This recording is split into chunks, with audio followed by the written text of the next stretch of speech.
자, 이슈 포커스 시사 풍향계 기호일보 한동식 국장 연결돼 있습니다. 자, 한동식 국장님 안녕하세요. 네, 안녕하세요. 예, 저 잠시 제보를 좀 말씀 좀 드리고 가겠습니다. 네. 국장님. 네. 우리 0887님께서 지금 제보 문자를 계속 주시고 계신데 경부고속도로 서울 방향입니다. 한남대교 방향 금토분기점에서 지금 차량 증가로 지정체되고 있고, 또 반대 방향 부산 방향은 죽전에서부터 오산 IC 지나서까지 차량 증가로 지정체되고 있다고 우리 이승현님께서 제보 주셨습니다. 참고해 주십시오. 자, 국장님. 네. 인천 경찰청이 최근 여성을 대상으로 범죄 안전도를 조사를 했다고 하는데, 네. 범죄 안전도 이게 어떤 결과가 나왔는지 좀 궁금한데요. 어떻습니까? 네, 최근 여성을 상대로 한 범죄가 늘면서 안전에 대한 우려가 커지고 있는데요. 인천에서는 여성들은 늦은 시간 그리고 어두운 골목길에서 범죄에 노출될 가능성이 가장 크다고 느끼는 것으로 나타났습니다.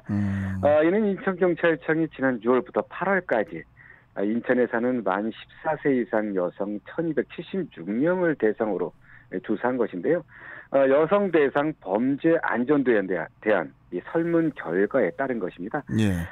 조사 결과 응답자의 81.7%, 그러니까 10명 중 8명은 오후 9시부터 다음날 오전 3시까지가 가장 불안한 시간대라고 응답했는데요. 또 46%의 여성은 골목길이 범죄에서 가장 취약하다고 답했고요. 예. 이어 유흥가와 공중 화장실 순으로 나타났습니다. 지역적 불안 요소로는 어두운 골목길과 이 불법 촬영으로 조사됐고요.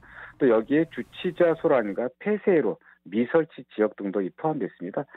아무래도 인천은 이제 구도심에 오래된 아파트와 이 단독주택이 밀집해 있어서 골목길 치안 수요가 높은 것으로 분석되고 있습니다. 예. 네. 그리고 또 어떤 부분들이 조사가 됐나요? 네, 최근 여성을 겨냥한 이 범죄가 기승을 부리는데요.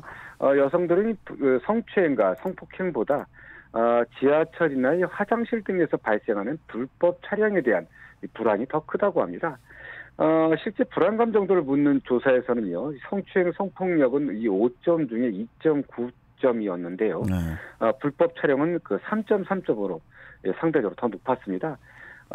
조사 대상자들은 이 같은 범죄를 근절하기 위한 대책으로 10명 중 6명에 달하는 58.2%가 이 가해자에 대한 처벌 강화가 가장 중요하다고 답했습니다. 또 피해자 보호 지원과 신속한 수사 검거, 그리고 재발 방지를 위한 사후 관리 등도 필요하다고 응답했는데요. 인천경찰청과 인천시 자치경찰위원회는 이번 조사를 토대로 시민의 치안 수요를 파악해서 지역사회 안전도를 높이기로 했는데, 예. 인천시도 이 여성이 필요로 하는 이 치안 사업을 확대하고 관련 시설을 확충하기로 했습니다. 특히 내년에는요, 유동 인구와 112 신고 건수를 분석해서 이 범죄 취약 지역에 행정력을 집중하는 야간 이 골목길 안전 시스템 구축 사업을 본격화하기로 했다고 합니다. 예. 네. 자, 그런데요, 골목길에 대한 안전 강화와 함께 또 걱정스러운 게 최근 여성을 상대로 한 스토킹 범죄, 이 스토킹 범죄가 심각한 사회 문제로 또 떠오르고 있다는 점 아닙니까? 좀 네, 어떻습니까? 네, 이 스토킹 관련 이 강력 범죄가 이 심각한 이 사회 문제로 떠오르고 있습니다. 지난 10월 이른바 이 스토킹 처벌법이 시행이 들어갔는데요. 스토킹 범죄가 끊이지 않고 있습니다. 얼마 전 서울에서는 헤어진 여자친구를 스토킹하다 이 신고를 당하자 앙심을 품고 이 보복 살인을 저지른 김병천이 구속되기도 했습니다. 이 사건은 많은 여성들을 공포에 떨게 했는데요. 네. 인천에서도 이 스토킹 관련 범죄가 잇따르고 있다고 합니다. 지난달에는요, 부평에서 열쇠 수리공을 불러서 헤어진 전 여자친구의 집 현관문을 열려고 한 20대 남성이 스토킹 처벌법으로 입건되기도 했고요.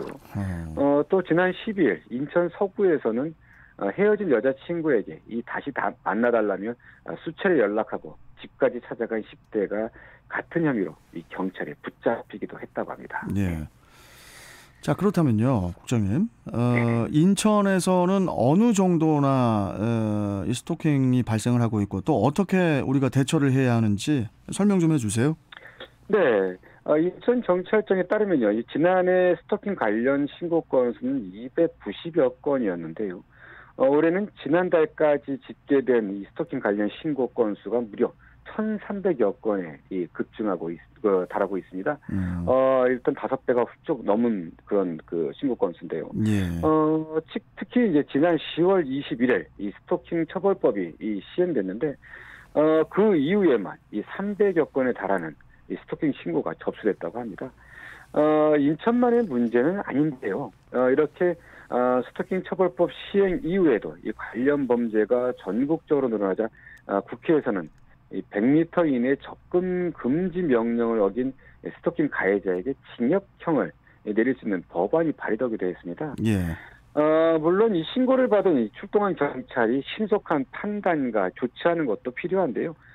제도적 미비점은 없는지 좀 더 살펴서 피해자가 발생하지 않도록 이 국회 차원의 강력한 입법도 뒤따라야 할 것 같습니다. 네. 이게 정말 진짜 강력해질 수밖에 없을 것 같아요. 지금 뭐 스토킹 범죄가 너무 많이 일어나고 있어서. 네, 이게 뭐 단순히 쫓아다니고 좋아한다 이런 것이 아니라 이게 그 살인이라든가 이런 강력 범죄로 이어지기 때문에 더 그런 것 같습니다. 맞습니다. 네.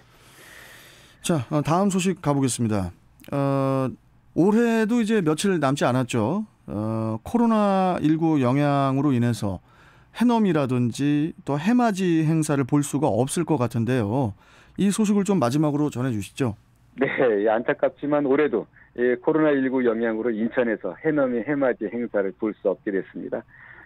감염병 예방을 위해 행사가 모두 취소된 것은 물론이고요. 해넘이 해맞이를 볼 수 있는 명소도 이 출입이 통제됩니다. 예.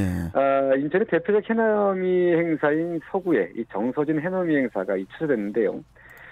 정서진은 강원도 이 정동진에서 서쪽 땅끝에 위치한 곳, 그러니까 광화문을 기점으로 이 정서 쪽에 나루터를 일컫는데 그것이 바로 이 서구 정서진입니다. 예. 노을이 아름답기로 유명한 이 정서진에서는 매년 이 마지막 날 시민들이 모여서 해넘이 행사를 개최했지만 코로나19 사태로 2년째 행사가 취소됐습니다. 예. 또 영종도의 대표적 해맞이 명소인 백운산을 비롯해 용유도 입구의 하늘 전망대 그리고 또 무의도의 국사봉과 호룡국산 등산로 등도 폐쇄됐는데요. 폐쇄는 오늘 31일 오후 4시부터 다음 날인 내년 1월 1일 오전 8시까지인데 예. 시민 여러분의 안전을 위한 조치니까 그렇죠. 잘 따라줬으면 좋겠습니다. 요즘에는 뭐 이 코로나 때문에 당연히 안전이 제일 우선일 수밖에 없죠. 네, 그렇습니다. 자, 알겠습니다. 여기까지 오늘 말씀 듣도록 하겠습니다. 고맙습니다, 국장님. 네, 감사합니다. 네. 자, 이슈 포커스 기호일보 한동식 국장이었습니다.